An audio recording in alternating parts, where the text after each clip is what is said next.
Through the whole 5, 4, 3 thing 1, and then we start the interview. So for a moment, don't worry about a thing.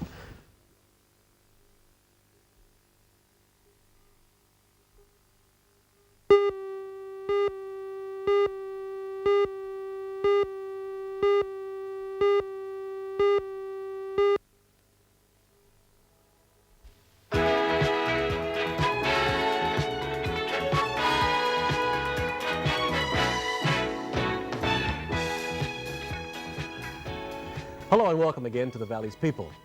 Now today we're going to meet a mum of some 60 or 70 children. And she's not the superintendent of a children's home or a children's hospital, just a normal suburban house in Cessnock. And we're also going to meet a man from Belmont whose exploits at the moment seem to be creating sufficient publicity for the Hunter Valley, maybe to rival that of coal and steel. Hope you can stay. I'll be back in just a moment.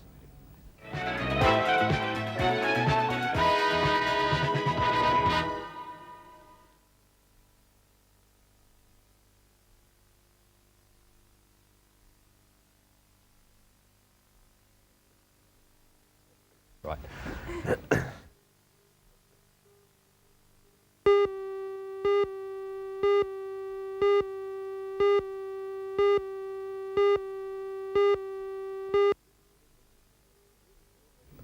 Really two interesting people on our program today, and the first of those from Cessnock is Mrs. Barbara Johnson. Mrs. Johnson, I might say, is the mother of quite a large family. Not necessarily at one time, that's right. But 60 or 70 children have passed through your house as a foster mother. And I guess that you represent all foster mothers, if not foster parents, in the Hunter Valley at the moment. But I'm not quite sure that anyone has matched your target figure of 60 or 7. Perhaps you're the leading exponent of being a foster mother. We put it that way anyway. Welcome to the show. Thank you. And I'd like, firstly, if you would, to maybe clarify so that we can all follow your traumas and your emotions and your good luck and misfortune. The difference between a foster mother and, say, an adoption mother. Well, when you have adopted children, they're legally yours. You bring them up yourself. Right. With a foster child, that child always belongs to its own family.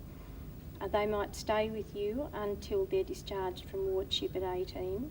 They might be adopted by you, or they could return to their own family. But whatever happens to them, they always have another family in the background. Well, so you have a large house and a large heart, I might think, because there would be difference here, wouldn't there? I mean, it just strikes me that with, say, an adopted child, you can bring that child up in your own image if you so select.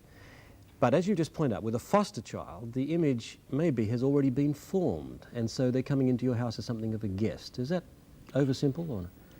The identity of the child has already been formed, and no matter how long that child is with you, it should be allowed to have its own identity.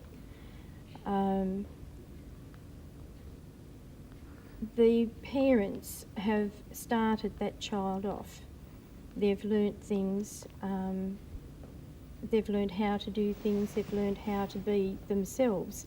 So when we take that child into our home, we take it as it is, we accept it as it is, and work from there with that child. Now also it would strike me that these children are coming from images, if you like, in other houses, which you're trying to subtly change. That is, they've had a lot of experiences in life that other children are never going to meet, or that some of them meet much older.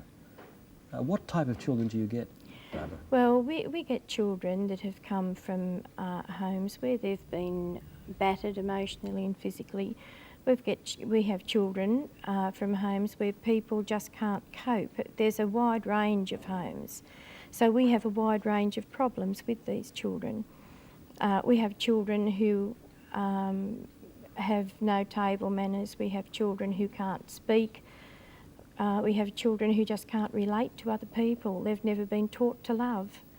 And so we have to start in at ground level with these children. Now when you say we, we're virtually talking about your husband, yourself, and the rest of the family, whoever it might be at that stage. It's a family commitment. It must be a family commitment. One person can't do it on their own. They must have the backing of the husband. They must have the backing of the children, because your own children are going to have to share their possessions, their life, and their mother and father with another child or children. Right. Well, what started you off on this sort of lifelong commitment? Obviously, you couldn't have children of your own. I guess that's a starting point. That's right, yeah.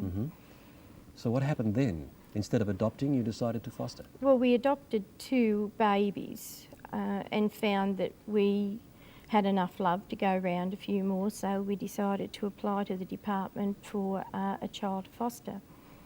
And it just went on from there. They didn't arrive at our place in ones all the time, they came in 2s.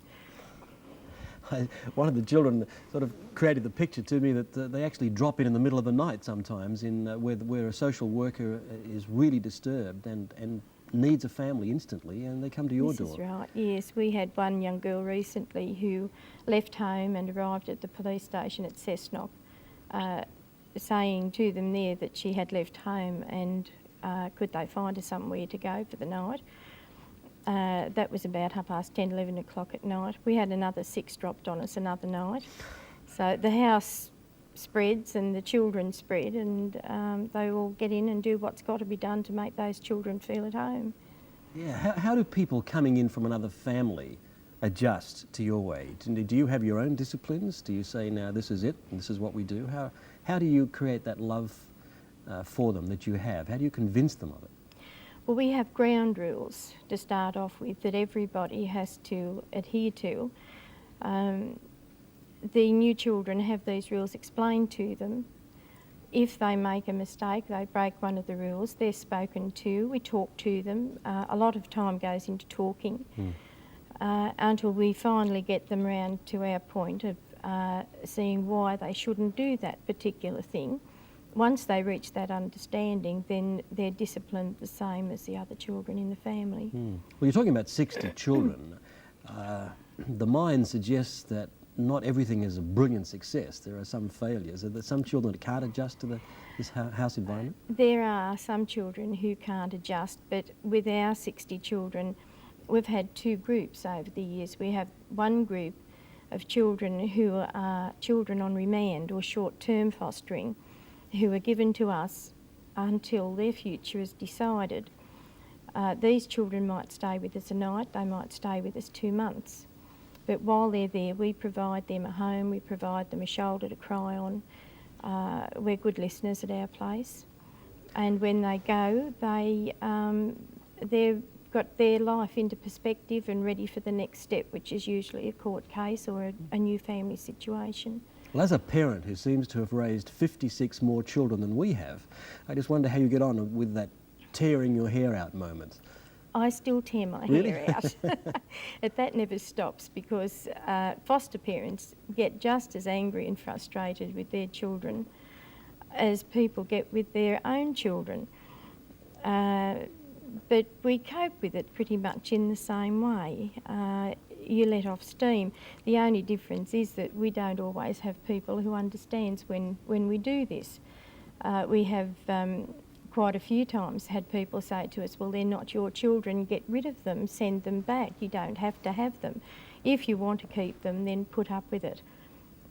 This has put us into the position of having to find other foster parents in our own area that we can talk to, people who understand the problems that we're having and who understand the reasons that we don't want to send them back.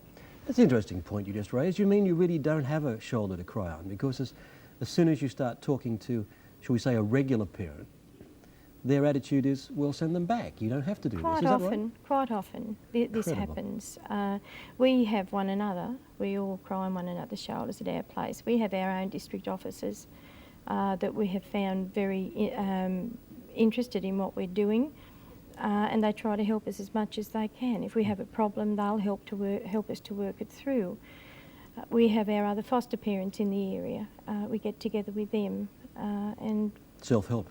This is right, it is self-help. The taxpayer helps you somewhat, doesn't it? But does society help you in other ways, with a course, or are you just normal Mr. and Mrs. with a big heart? We're just normal people. There are education programs that one or two of the agencies, I know Centre Care has a program. Youth and Community run their program. We haven't a program as such in Cessnock, so it's just mainly play it by ear. Well, with all those children coming in the front door and you looking after them and them going out again, I just wonder a couple of things. Do all the children say thank you? Not all of them. What a heartbreak that would be. Well, some of them are so worried about themselves and where they're going that they don't have time to say thank you. Others put their arms around you and don't want to go because it's a safe haven for them. They don't want to move on because they're frightened of what's coming to meet them. What's the most tragic case you would have had? Can you recall one?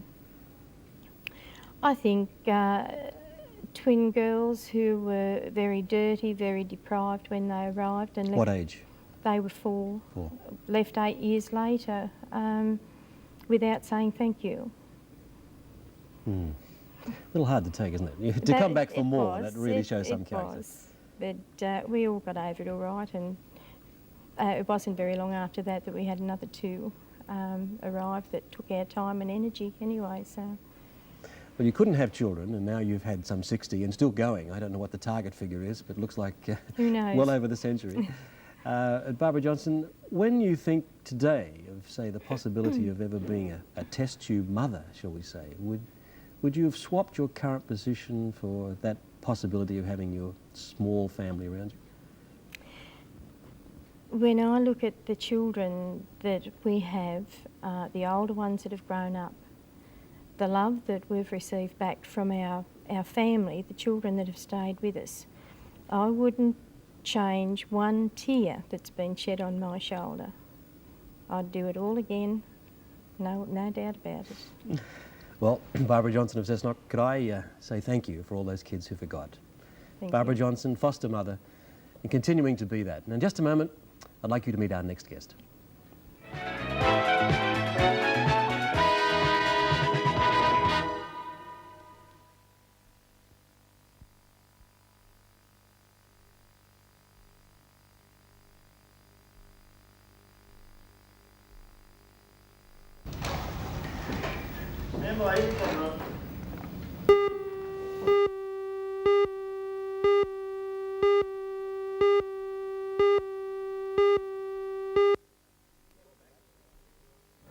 Welcome back to the Valley's people.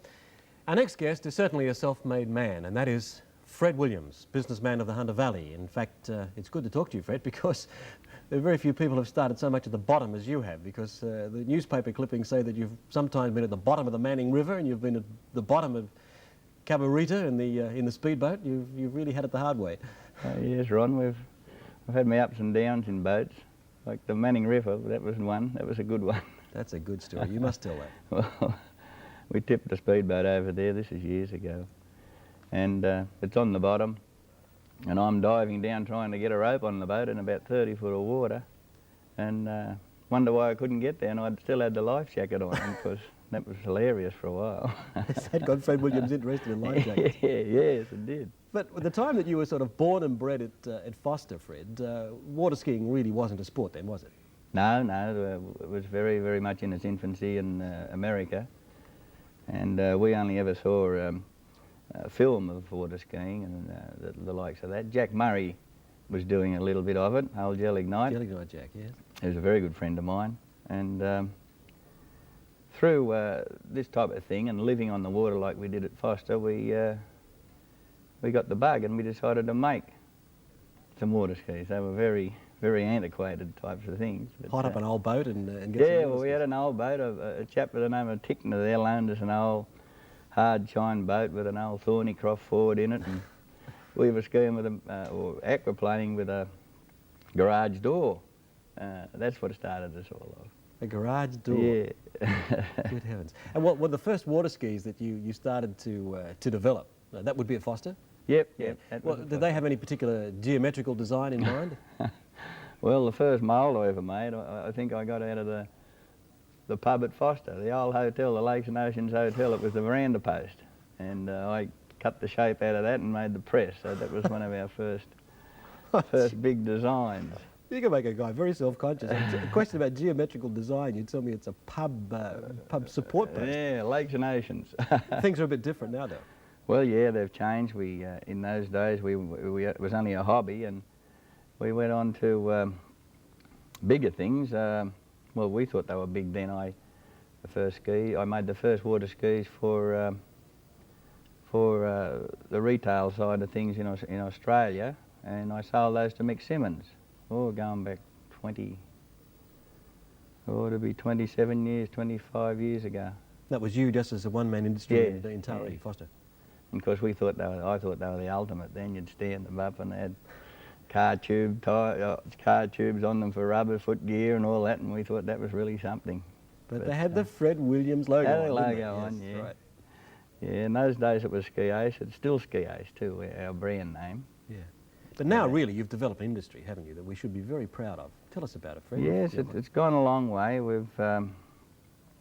We manufacture now here in Newcastle in the Hunter Valley at Gateshead, and we're pleased to say that we help the community in as much as we carry between 45 and 50 people there in the manufacture of water skis, accessories and wetsuits for all types of water sport. We even make suits for skins for snow skiing. But it's been a long, hard road, but now it's good. We export to about 28 countries in the world, and as you can imagine, the export market's pretty heavy in that department, especially in the United States, and we've managed to crack that market and all of Europe and Asia. Yeah, the thing that impresses me so much, Fred, is the fact that from that factory in Gateshead, you now have an export market competing against, or should we say, the cream of the water ski manufacturers, particularly in the United States, who I don't think take very kindly to your water skis, do they? Well, we get over there quite a couple of times a year. I generally manage the Australian water ski racing team to America, and we get amongst the Yanks pretty well there, and matter of fact, we topple them.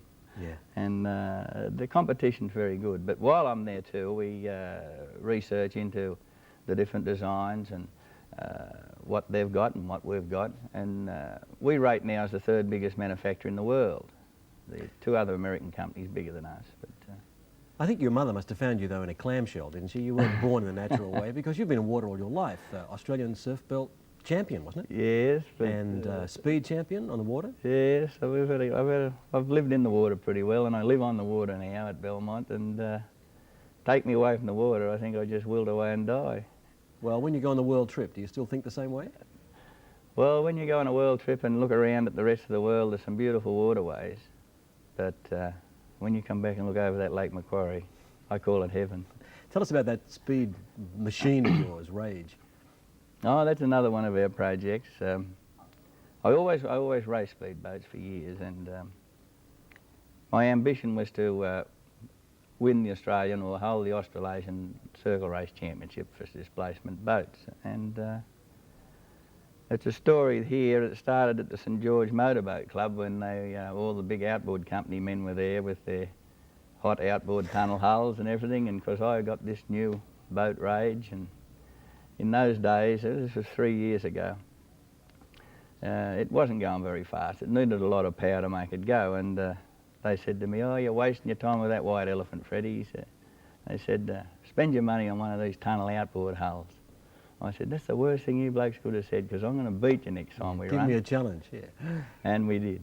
Yeah. Within 12 months' time, we lined up, and I put more power in the boat and a bigger engine, which is about 1,800 horsepower now. I think Rage's new engine now runs up to nearly 2,000 horsepower. I guess some people could say it's just your sheer delight for promotion, but you seem to be helping so many people, what with kite flying and water skiing championships in the United States. So wherever you go around the world, you find a little bit of sponsorship out of Fred Williams. Well, Ron, I think without blowing our company's trumpet or myself, I would say I've helped just about everybody in their sport, in the water type sports that we participate in, like in speedboat racing, kite flying, barefooting, tournament skiing, ski racing, and it's been an enjoyment too. You've got to be a self-starter in any type of business. If you're not a self-starter, well, you just don't get anywhere. Have you had any setbacks, real ones? Oh, plenty of setbacks, Ron. Yeah. You know. So you're a knock 'em down, stand up again type of guy. Well, you must. If you go down and you don't get up, you may as well stop down. Well, where are we now with water skis then, Fred? It's not just a bit of bent plywood anymore, is it? Oh no, our factory's a very interesting factory. We take lots of people through. We often take advanced students from the schools through for their projects and things like that. Right. And we manufacture everything from we bring in veneer, we manufacture our own plywood. Do you? Yes, and we also inject our own fiberglass skis, which that's a new thing, which I've been working on now for 2 years, and we've just perfected it. That's a long way from the back of a garage door around Mile or Foster Lakes, isn't it? Fred, you were talking a little earlier about sponsorship, and it just triggered off something in my mind. Wasn't there that incredible story about you sponsoring something at the Moomba Festival, where you were going to take Australia by storm, and Fred Williams' name was going to be everywhere, and you wouldn't want to know. It was just a mess. Well, it was a mess in one way, Ron, but it was a big promotion for Australia. A chap working for me by the name of Bill Bennett, who was taught to fly a delta wing kite by Bill Moyes, who everybody knows, worked for me. He went down to Melbourne prior to us, ahead of us, to set up our show at Melbourne Boat Show. And he took his kite down with our name all over it. And he decided to fly over the Princess Bridge, unbeknownst to me. Oh, really? Yes, and anyhow, I arrived down there on the Friday, and everybody's saying, hey, Bill Bennett's going to fly over the bridge at 1 o'clock today. All the television blokes are there and the newspapers. And so I went down to have a look with one of our distributors from there, and lo and behold, there's Bill and the boat, and they're coming up the middle of the Yarra. And I could see he wasn't going to make it because the rope was dragging underneath the bridge. So he pinned the kite up high. Well, it didn't have enough height. He would have got over if he'd gone the right way, but there's a great big Craven filter sign there on top of the Princess Railway Station, and he's heading straight for that. And luckily he stalled it into a big palm tree next to the railway lines. But unbeknownst to him, those palm trees were 50 foot high, and of course down he came. He broke his wrist, and the DCA were after us, and we got around him down at the railway line, hundreds of people. And he looked up and he saw me and he said, my boss only knew I was here, now he'd sack me. It's like Bill Moyes' story of trying to fly through the Grand Canyon in the United States. That's right. Well, Bill Moyes taught Billy Bennett, and Bill Bennett's a very successful man in America now in manufacturing delta wing kites. Yeah, and you're successful too, in as much as with that equipment out there, you've got 3 design awards only recently. And yes, that's, I think, probably the first industry to do it simultaneously. Well, we're very proud of that, Ron. We do hold 3 Australian Design Awards. What were they for, Fred? One was for a buoyancy jacket for water skiing, and what was special about that? Well, it was special that we manufactured it out of wetsuit material with a closed-cell foam inside, and it stretches. You need 3 sizes only, and it stretches always to suit anybody, and it's very comfortable on. And to pass the Standards Association test for life jackets or buoyancy vests, it's very, very rigid and hard to do, and this got through, and we got the Australian Design Award with that. Is it true they must keep an unconscious person afloat? Is that the Well, standard? a buoyancy jacket, no, but a life jacket, yeah, different thing. A buoyancy jacket, we try to keep people afloat as best they can, but with a life jacket, they're very uncomfortable, and you just can't wear them in sport, you know what I mean? Yeah. They're all up here. But then we won the one for this injection moulded fiberglass ski, and we What won. benefits will that have over the plywood? Just longevity or other? Well, it started off with, Americans started glass skis off, and I thought, well, if they've started it off, we've got to sort of get in line and get ready for the onslaught, if any. And apparently they've taken on. They last a little bit longer, but I favour the wood a little bit. You've got to feel with wood, with glass, as you know, is fairly rigid in itself. And the third one? The third one was for a new type footgear we made, fully adjustable type one-piece footgear, and another ski which we call the Black Max. That's a plywood ski. Well, Fred, it's not easy to win 3 design awards. It's not easy to become Australian export marketer of skis and all other things. It's not easy to set about helping so many people in sport, and I don't think it's easy coming from a garage door and a pub at Foster into an industry in the Hunter Valley which is now self-supportive. It's earning a reputation for the Hunter Valley, not just for Fred Williams. No, and I think we all should share that. That's right, and also it's a team effort in our company. We run a nice company out there, right from the bottom to the top. Our staff's excellent. I've had them for years. They've come from, some of them come from Sydney to here with us when we moved up, which was 10 years ago. And one of the men that's the backbone behind us all in the financial side of it all is Gordon Connery, a local gentleman from here, and is a director of our company. And he's got a very sharp pencil and looks after the finance very well for us. Yeah. So I mean to say it's a team effort. Well, you've got a very sharp personality trait too, that is. It seems to be if they can do it, I can. Well, you've got to. That's good, Fred. Thanks very much anyway. Fred Williams, of Fred Williams Water Skis, and in fact all things at the moment supportive of the person on the water. I'll be back in a second.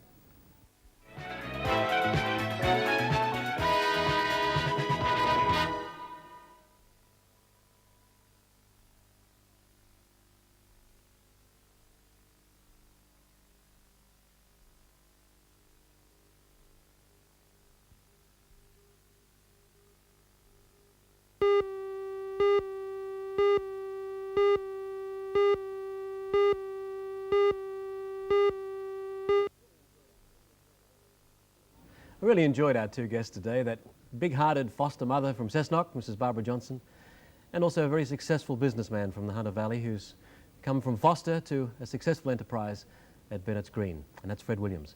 I hope you can join me again when we meet two more fascinating people of the Hunter Valley in our next program. Goodbye for now.